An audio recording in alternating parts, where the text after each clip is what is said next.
At a typical E3, the show floor is filled with hustle and bustle, and in the middle of that there are a few brave souls who are manning game stations, explaining the title to those unfamiliar and guiding people as they go.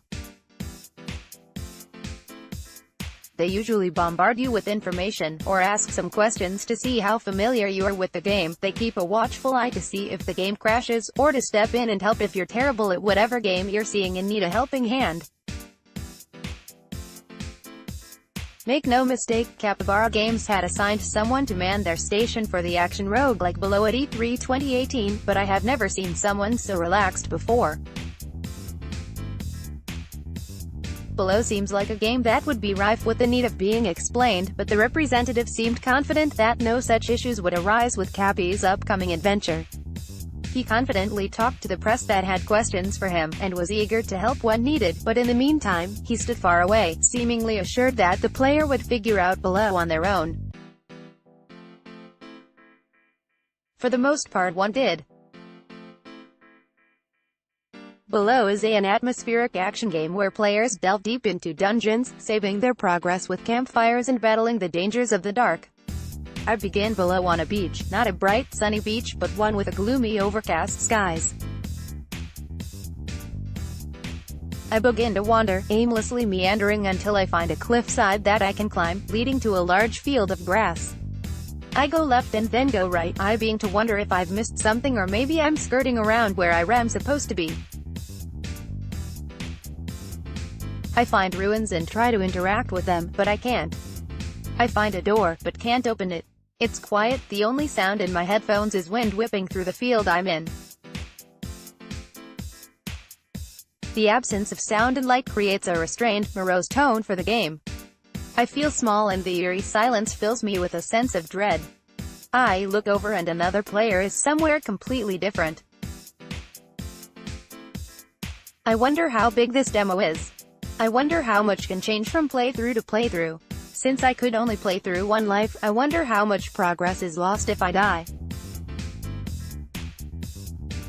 Do I lose my equipment? There's no explanation to the world, no guides within the game to direct you to where you need to go. I feel like Below is cagey at best about how it works, and I hope that's emblematic of the final product. I finally discover a cabin leading to a dark, dingy underground beneath the field I was running around in. The world of Below is poorly lit, a trek through darkness. However, I discover a little alcove off of the main path which leads to a pool of water with some turnips. I pocket the veggies and head to another opening where I find a chest.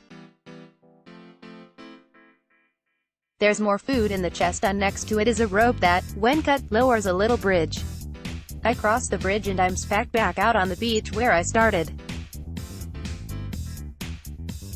After poking around in the newly discovered areas, and confident I've found all I could, I backtrack and keep going forward on the main path. The path is soon filled with trip-rope traps, spikes that shoot up from the ground, and little, red monsters.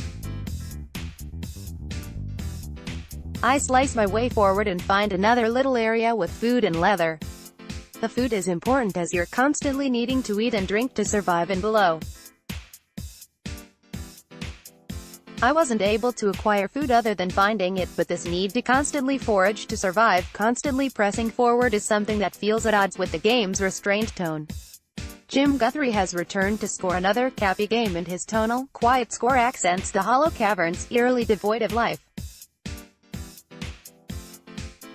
I'm getting a little turned around as I'm poking through the caverns and halls of Below, and that's a problem. I've eaten my turnips and the steak that I found in a chest. Now that I'm out of food I'm starting to panic a little. I quickly backtrack after finding myself at a dead end and start to run through a new section of the dungeon, but running is a problem in Below. No sooner have I started scurrying through a newly discovered area than a spike trap shoots up and kills me. My corpse lies lifeless, the deafening silence and an exclamation point to my foolhardy rush. It's in this moment that Below reveals its nastiness, how one dumb move can end you quickly. It took a lot to tear myself away from Below, yielding my chair instead of taking another stab at the spelunking action game, which is really what I wanted to do. The roguelite elements of the game feel like they'll be right at home in this gameplay loop of delving into caves, desperately trying to survive, then paying the price when the ever-ticking clock finally gets you to make a mistake. We've been waiting a long time for Below, but hopefully we'll finally get the game this year. Below is slated for release in 2018 on Xbox One and PC.